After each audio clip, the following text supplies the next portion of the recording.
Hey guys, you're here with Michael Watson today, aka The Confidence Coach. And here I want to talk about a subject that I think is one of the most powerful things when it comes to being truly confident. And this powerful technique that I'm going to teach you today may sound very simple, but it can be very difficult for a lot of us to actually feel and use this technique. The technique I'm talking about today is self-love and self-talk. We really have to think about how we talk to ourselves. That inner conversation that all of us have, is it one that benefits us or is it one that undermines us? Well, when I talk about self-love, I want to talk about a healthy respect for ourselves, a respect that flows from within us to without us and becomes a part of our life.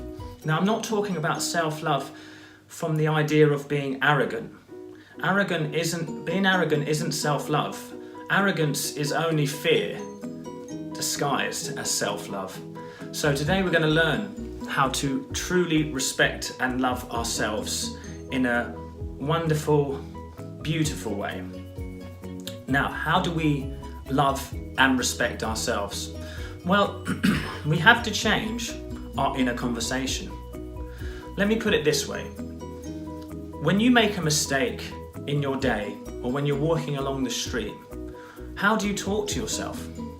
Do you say things that uplift you? Or do you say things that are detrimental to you? Do you call yourself names? When you make a mistake, do you go, "Oh, I am such an idiot, why did I do that?" Do you make jokes about yourself to people like, "I'm just fat, don't worry about it. I'm an idiot. I was so stupid when I did that."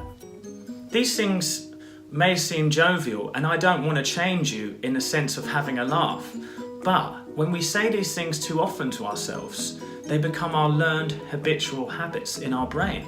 So we start to learn that we are not good enough. So that's what it comes down to. We keep telling our story that we are not good enough, and I want to help change that today. How do we change that?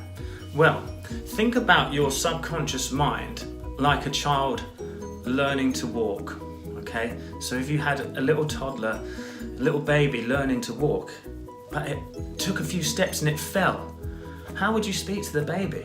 You wouldn't berate it, would you? You would say, "You're doing fantastic, keep going, I'm so proud of you." This is how we need to start the conversation in our head. And at first, it's going to seem a little silly. You know, why am I talking to myself in such a way? I'm not used to this. But as you get used to it, it's going to become normal for you and it's going to become a habit.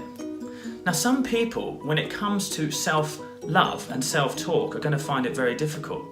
So I want to try this little exercise with you guys.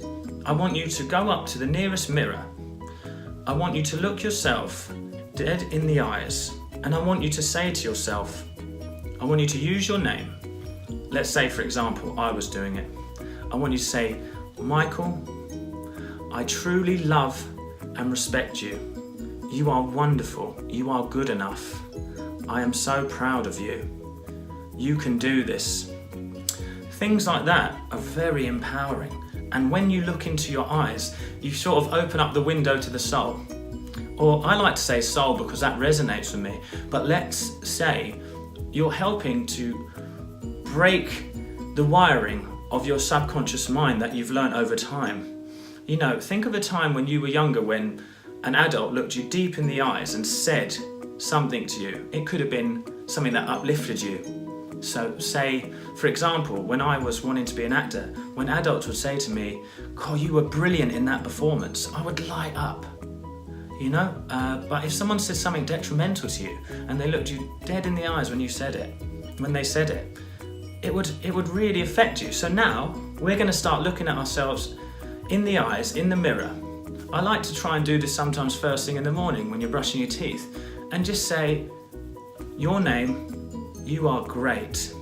I really, truly love you." And keep saying it until you believe it. Then once you start on this journey, you will start to feel like it's not fake anymore, and it will start to become real for you. And you will truly learn to respect and love yourself.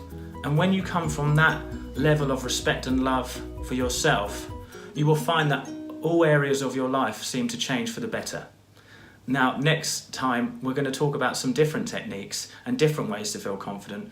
I hope you enjoyed this video. Please like, share and subscribe, and thank you for watching.